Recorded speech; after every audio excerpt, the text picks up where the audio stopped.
So thank you very much, and thank you, Barry, for inviting me, and it's a real pleasure, and I'm really excited to be here. And of course, we really are on the slide to wine, so I can feel the room wanting to get there. So the size of prize in geothermal is huge. Let's see, okay. There's no doubt that geothermal energy will be a huge success in the near future, and we're on the brink of a boom in the industry. This is because the energy transition needs us as society decarbonizes and electrifies over the next few decades. We are now inside an energy revolution, and we've heard a lot about this today, and I'm going to follow the similar thread. Society will need a mix of renewable and clean energies, as well as a huge leap in energy efficiency and heat management, and all of the above clean energy strategy. We will need renewable and clean energies that are always on, no matter what the time and whatever the weather. This means thinking outside the box in terms of how we manage our energy supply and consumption. It also means there are significant opportunities for collaboration across industries, and geothermal is at the center of that. In this presentation, I'll provide an introduction into where geothermal is heading and how it fits into that energy mix. So geothermal energy is the recovery of heat from the earth that is then converted to electricity or used directly. The earth is a huge heat source that constantly transports heat from its center to the surface by thermal conduction and convection. Geothermal technologies and industries then capture that heat for a wide range of uses. It's a renewable energy source that emits very low greenhouse gases, just like solar or wind, except the energy comes from within the planet beneath our feet. That energy can be a few meters depth to thousands of meters depth. Like solar, geothermal is scalable. Geothermal industries can be broadly split into 4 types: extraction of natural hydrothermal waters at temperatures usually well above 100 degrees C and from great depths to generate electricity; direct use of cooler water for industrial and community heating systems, usually between 40 and 100 degrees C; and then geothermal heat pumps that operate at lower temperatures with shallow installations to heat or cool individual buildings or homes. They are geothermal equivalent to rooftop solar. The 4th type is known as EGS, Enhanced Geothermal Systems, where deep reservoirs are engineered to circulate water in a rock heat exchanger. In the US, current power production is focused on the western states where the most accessible resources can be found. California is the largest producer and has the largest geothermal field in the world. However, the earth is hot everywhere. It's just how deep we want to drill and the economics of recovery. This map indicates the temperatures of the subsurface and access to hot rock. In the USA, we have about 3.8 gigawatts of installed geothermal power capacity. We have about 1 gigawatt being developed. A recent study by the Department of Energy called GeoVision shows that there can be over 60 gigawatts of capacity by 2050 if we enable cost-competitive geothermal expansion. Total accessible EGS resources can provide much more than 100 gigawatts of power, according to other government studies. EGS is in a research phase but offers huge potential. The benefit of enhanced geothermal systems is that we can tap into our subsurface heat resource anywhere. Research projects in EGS are being performed all over the world. In the USA, there are 2 projects funded by the DOE's GTO and Bill Gates' Breakthrough Energy Ventures. These systems do not need hot water in place, but instead rely on enhancing natural permeability by pumping fluids continuously through a permeable reservoir in one big giant natural heat exchanger that can be many kilometers deep, accessed through boreholes.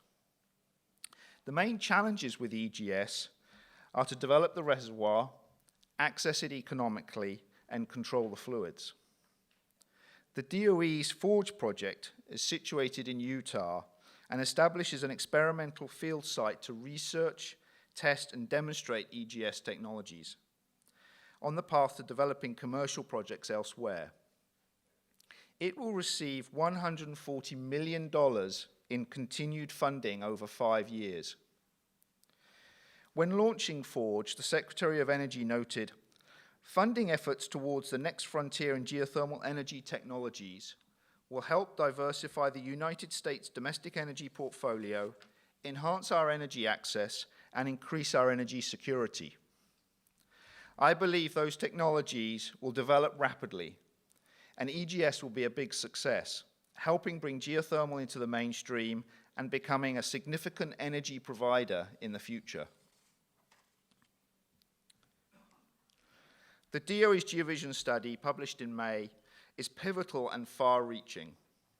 It highlights the importance of geothermal in the energy mix, not just in electricity generation, but also in direct use of heat for domestic and commercial applications, and those geothermal heat pumps in buildings.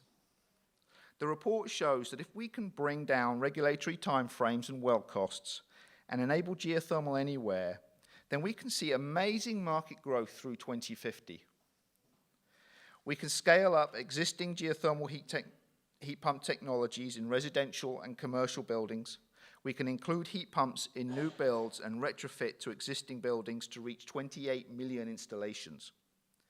We can develop district heating systems that supply heat directly to communities and industries, leading to an estimated 17,500 installed systems. And that 60 gigawatts of estimated power capacity means geothermal will provide 10% of total US electricity demand. This is a vast potential for economic expansion. The GeoVision report was like a call to action for federal lawmakers, and 2019 became a record year for geothermal on the Hill. Draft legislation had broad appeal and was largely bipartisan. We've had 3 congressional hearings, one in June with the Senate Committee on Energy and Natural Resources, one in September with the House Committee on Natural Resources, Subcommittee on Energy and Mineral Resources, and one in November with the House Committee on Science, Space and Technology, Subcommittee on Energy. The previous year we had a congressional hearing was in 2007.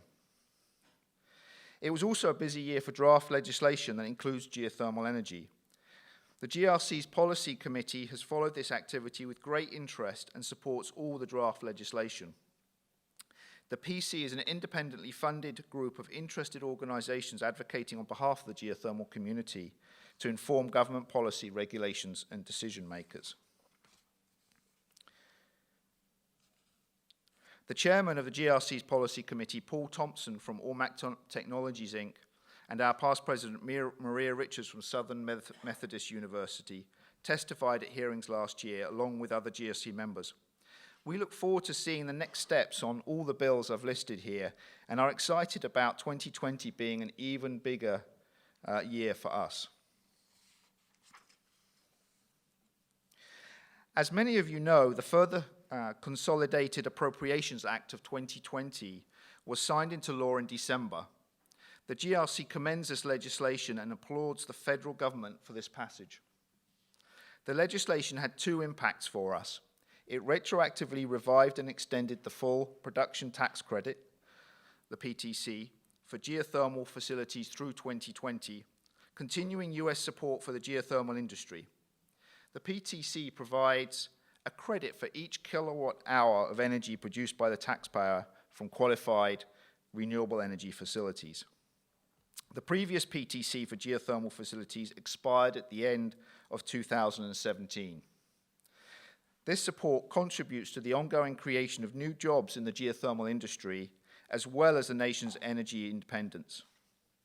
Secondly, the Act increased the budget for DOE's Geothermal Technologies Office from $84 million in 2019 to $110 million in 2020. That's a 30% increase.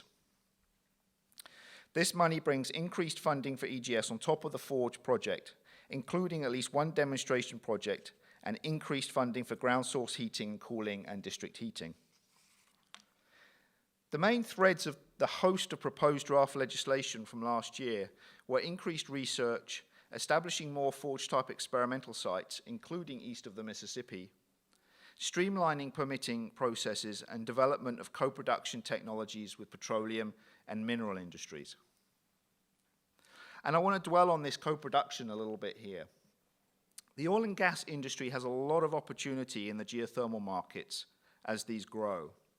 Society will pressure the oil and gas industry to lower their carbon profile, which means they need to invest in renewable and clean energies. There are clear technical overlaps with oil and gas exploration and subsurface borehole operations.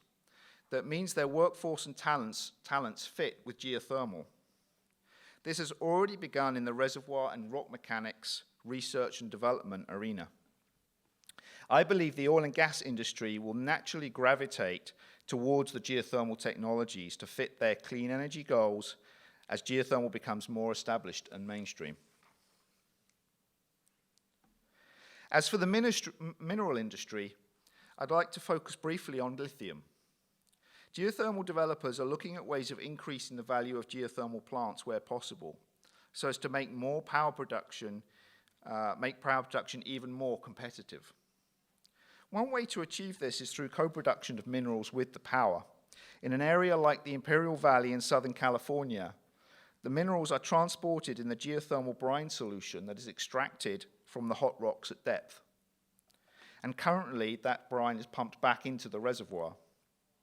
The demand for lithium will increase substantially over the next 10 years as society transitions to using more battery storage and transportation turns to electric vehicles. The supply of lithium is becoming of national importance as battery markets and technologies develop. Mineral security becomes critical as the US currently produces hardly any lithium. It so happens that in Imperial Valley there's a huge resource in the geothermal brines.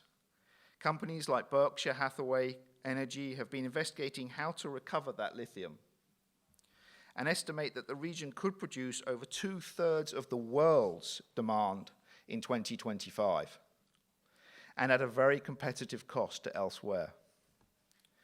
This symbiosis of geothermal power and mineral recovery is an amazing opportunity as the mineral extraction technologies will need the power that can be obtained from the same renewable and clean energy source. It also has many opportunities for expanding local economies as battery and vehicle manufacturers potentially move into the same area as the lithium production. Finally, I'd like to take a few minutes to step back and look at the even bigger picture. Let's ask ourselves this: where is my clean energy coming from on a still dark winter night in 2030? What about in 2050? Well, let's think about that a little bit. What's going to be happening in 2030? Well, there's three things that are certainly going to be happening. Firstly, decarbonization. Renewable portfolio standards and greenhouse gas emission targets will increase penetration of renewable power in the electricity markets and be replacing carbon-emitting generation with a carbon-free energy mix. Secondly, electrification. We already heard a lot about this today. Our ground transportation will electrify as demand for electric vehicles increases substantially, and technical innovations see electric trucks entering the market. There will also be pressures to electrify our homes, buildings, and industries by making them more energy efficient and removing carbon-emitting heating and industrial systems. And thirdly, climate change is here and is a scientific fact. The global climate will continue to get hotter and extreme weather events more common. This is going to drive public opinion and accelerate decarbonization and electrification over the following decades. All this means that electricity demands will increase, peak loads will move to later in the evening and during the winter. Storage and energy efficiencies will play big roles, but clearly can't meet all the future demands when solar and wind cannot. Society will also need clean and renewable energies that work through the night in any weather and are efficient during the winter months. These things are already happening. In California, as an example, RPS and GHG emission targets mean that government agencies are needing to find practical solutions across a broad range of activities. California will be 60% renewable by 2030 and have reduced emissions to 40% below 1990 levels. States across this great nation will follow the same path, with 29 now having adopted RPS targets. Policies for fighting climate change and lowering greenhouse gas emissions will yield procurement of new geothermal energy in both heat and power on an unprecedented scale. Geothermal makes a significant impact to building jobs and providing economic benefits in local communities across the nation. For every 2 megawatts of geothermal development, there are 5 quality jobs created, the highest for any renewable energy. Operators pay local taxes and pay royalties for state and federal lands. One of geothermal's benefits, as well as one of its challenges, is that it's hidden almost completely from view beneath our feet. Surface installations that use geothermal energy have the smallest footprint of all the renewable energies, so it simply doesn't have the bright visibility of other energy sources, such as solar or wind.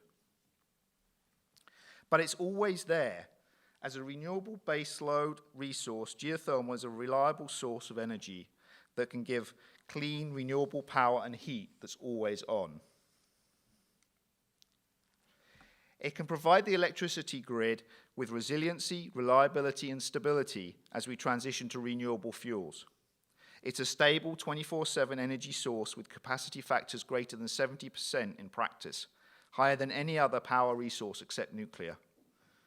It can be ramped up and down, so it's flexible to give power when it's needed, and can help balance the grid when intermittent renewables come on or off, mitigating the so-called duck curve, where large demand ramps are needed due to evening consumption combined with solar generation coming offline as the sun sets.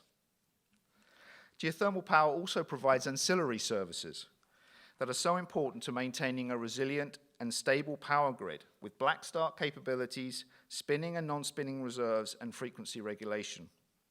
As solar and wind continue their penetration into our energy markets, then we will need geothermal energy to provide these services day and night all year round, whatever the weather. Combine this win-win situation for the renewable energy sector with benefits that geothermal can bring to the oil and gas industry and development of critical mineral recovery, then it means that geothermal can facilitate collaboration across wide and disparate parts of our energy and mineral sectors for the benefit of everybody.